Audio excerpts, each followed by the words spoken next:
അസ്സലാമു അലൈക്കും വറഹ്മത്തുള്ളാഹി വബറകാതുഹു. ദുൽഹജ്ജ് മാസത്തിൽ തന്നെ വൈഫിന്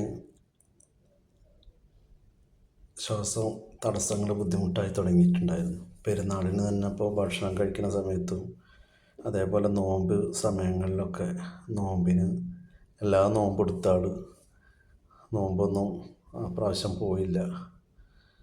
അതേപോലെ തന്നെ സുന്നത്ത് നോമ്പുകളും എടുത്ത് ഈ നോമ്പ് ഓരോ നോമ്പും തുറക്കുന്ന സമയത്ത് ഭക്ഷണമൊക്കെ കൊണ്ടുവന്ന് വെച്ചിട്ട് ആൾ തന്നെ പറയും, അടുത്ത വർഷം ഞാനുണ്ടാവുമെന്ന് അറിയില്ല, അതുകൊണ്ട് നമുക്കെല്ലാവർക്കും ഒരുമിച്ചിരുന്ന് കഴിക്കാമെന്നും പറഞ്ഞിട്ട് അങ്ങനെ ഇരുന്ന് കഴിക്കും. പെരുന്നാളൊക്കെ കഴിഞ്ഞ് അതേപോലെ തന്നെ പെരുന്നാളിനെന്ന് പറയുന്നത് പുറത്ത് മറ്റുള്ളിടത്തൊന്നും പോകാനൊന്നും ആൾക്ക് ഇഷ്ടമില്ല. എല്ലാവരും ഗൾഫിൽ വന്നു കഴിഞ്ഞാൽ അവിടെ ഇവിടെയൊക്കെ ഒന്ന് പോകാനും കാണാനൊക്കെ ഇഷ്ടമുണ്ടാകും. പക്ഷേ മൂപ്പർക്ക് അതിലൊന്നും വലിയ താല്പര്യം ഉണ്ടായിരുന്നില്ല. തൊട്ടടുത്ത് തന്നെയാണ് ലുലു, ഉമ്മുൽ ലുലു ഉള്ളത്. ഞങ്ങളവിടെ നിന്ന് റൂമിൻ്റെ അവിടെ നിന്ന് നോക്കിയാൽ കാണാവുന്നതാണ്. ഞാൻ പറയും, നമുക്ക് ഒന്ന് പോയി കാണാം, ലുലുവിലെങ്കിലും ഒന്ന് വെറുതെ പോയി കാണാം, ഗൾഫിൽ വന്നിട്ട് ഒരിക്കലും പോയില്ല എന്ന് പറയുമ്പോൾ മോശമല്ലേ എന്ന് പറയും. അപ്പോൾ ആൾ പറയും, എന്തിനാണ് വെറുതെ പോകണത്, അവിടെയൊക്കെ പോയാൽ കുറേ ആൾക്കാരെ കാണാമെന്നല്ലാണ്ട് എന്താ ഉണ്ടാവുക, ആ നേരം വല്ല ദിക്റും സ്വലാത്തൊക്കെ ചൊല്ലിക്കഴിഞ്ഞാൽ അതിനുള്ള കൂലി കിട്ടൂലേ നമുക്കെന്ന് പറയും.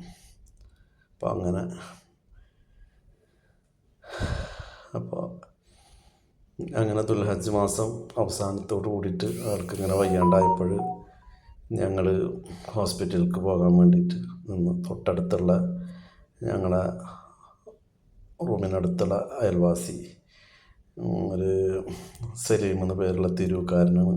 ആളെ വൈഫും സലീമും അതേപോലെ ആളെ വൈഫും കൂടിയിട്ട് ഇവിടെ ഷെയ്ഖ് ഹോസ്പിറ്റലിലാണ് സലീം ജോലി ചെയ്യുന്നത്. ആളെ വണ്ടിയായി വന്ന് ഞങ്ങളെ കൊണ്ടുപോയി. എന്നിട്ട് ഞങ്ങൾ പോയത് ആദ്യം തുമ്പ ഹോസ്പിറ്റലിലേക്കാണ് കൊണ്ടുപോയത്. കാറിലൊക്കെ കയറുമ്പോൾ അധികം ബുദ്ധിമുട്ടൊന്നും ഉണ്ടായില്ല. പക്ഷേ കുറച്ച് അങ്ങോട്ട് പോയി ആ ഹോസ്പിറ്റലിൻ്റെ അവിടേക്ക് അധികമൊന്നും ദൂരമില്ല. എന്നാൽ പോലും അവിടെ ഇറങ്ങി കഴിഞ്ഞപ്പോൾ ആൾക്ക് ഭയങ്കര ശ്വാസതടസ്സമായി. അങ്ങനെ വീൽ ചെയറിലാണ് ആൾ ഇറങ്ങിയത്.